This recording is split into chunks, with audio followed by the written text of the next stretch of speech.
There is a classroom where the walls are made of palace stone. The lessons aren't found in any standard curriculum, and the student has no idea he's being prepared for the most unique job on earth. His teachers are his parents, and the subject is his future. While the world sees a young boy growing up in the public eye, behind the scenes, William and Kate are executing a master plan, a blueprint for a king. This isn't about forcing a destiny upon him. It's about a quiet, deliberate, and brilliantly subtle conditioning for the crown. While the world sees a young boy growing up in the public eye, behind the scenes, William and Kate are executing a master plan, a blueprint for a king. This isn't about forcing a destiny upon him. It's about a quiet, deliberate, and brilliantly subtle conditioning for the crown. Forget stuffy tutors and forced Latin lessons.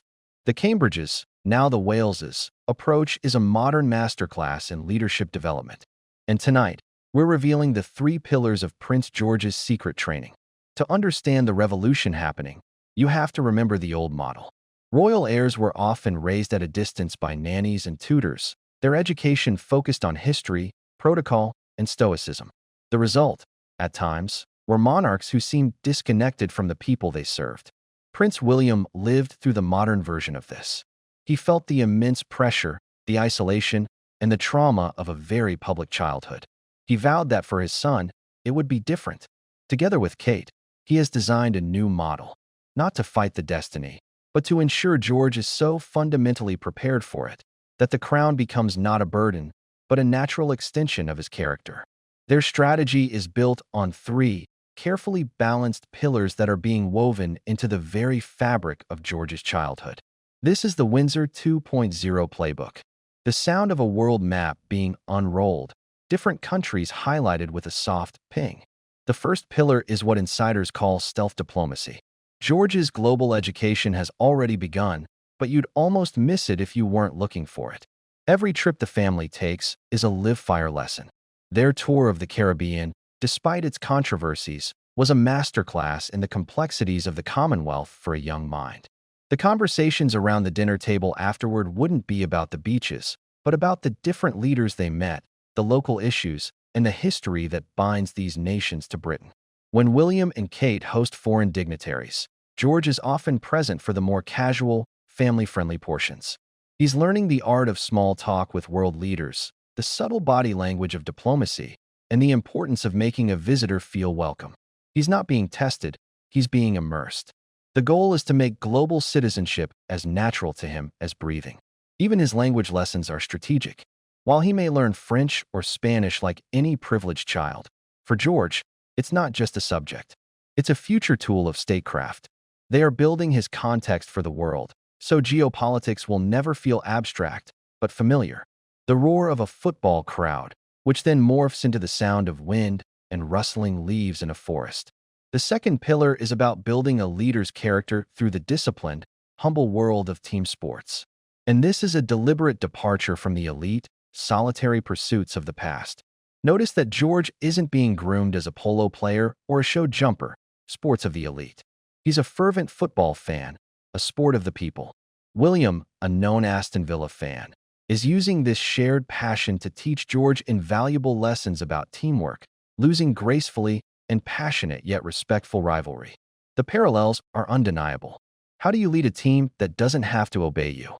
How do you handle a devastating loss in the public eye? How do you share a victory without arrogance? These are the lessons of the football pitch that translate directly to the throne. It's about building resilience and camaraderie, not just physical strength. This is complemented by the wild, outdoor life at Amber Hall. Sailing, hiking, and camping are not just hobbies. They are lessons in self-reliance, appreciating the natural world his family cherishes, and understanding a part of Britain beyond London. They are building a king who is as comfortable in wellies as he is in a crown. The sound of a page turning in an ancient, illuminated manuscript. The third pillar is the most delicate, teaching the weight of history without being crushed by it, and fostering empathy as a core leadership skill. George's history lessons are happening in real time, within the very walls that hold his legacy. A walk through the corridors of Windsor Castle with his grandfather, the king, isn't just a tour. It's a lesson on the monarchs who came before him. He's learning the stories not as dry facts, but as family history, with all its triumphs and failures. And from his mother, he is learning the power of quiet empathy. Kate has mastered the art of making every person she meets feel seen. George witnesses this firsthand. He joins his parents on low-key, non-publicized visits to food banks and youth centers, not as a photo op, but as a formative experience. He is being taught that his future wealth and privilege are not for hoarding, but for serving. The why behind the duty is being instilled in him through action.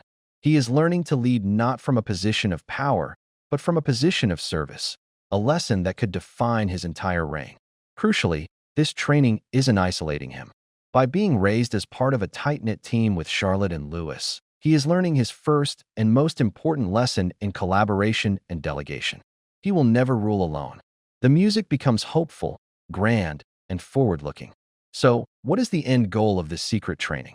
William and Kate are not preparing George for the world of today. They are preparing him for the world of 2070 and beyond. They are building a monarch who is a global citizen at ease in a multipolar world. A grounded leader who understands the people he serves because he has stood shoulder to shoulder with them. An empathetic statesman who leads with heart as well as head. This is the ultimate act of parental love. They are giving him the tools not just to survive his destiny, but to thrive within it. To reshape the monarchy into an institution that is relevant, resilient, and truly of service. The training is secret, not because it's sinister, but because it's personal. It's the quiet, steadfast work of two parents preparing their son not just for a crown, but for a life of profound meaning and purpose. This is the ultimate act of parental love. They are giving him the tools not just to survive his destiny, but to thrive within it. To reshape the monarchy into an institution that is relevant, resilient, and truly of service. The training is secret, not because it's sinister, but because it's personal.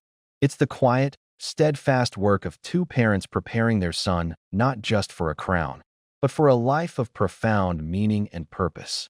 What do you think of William and Kate's approach? Is this the right way to prepare a future king, or is there too much pressure? Share your thoughts in the comments below. If you're fascinated by the making of the next generation of royals, make sure to subscribe and hit the bell for our latest deep dives.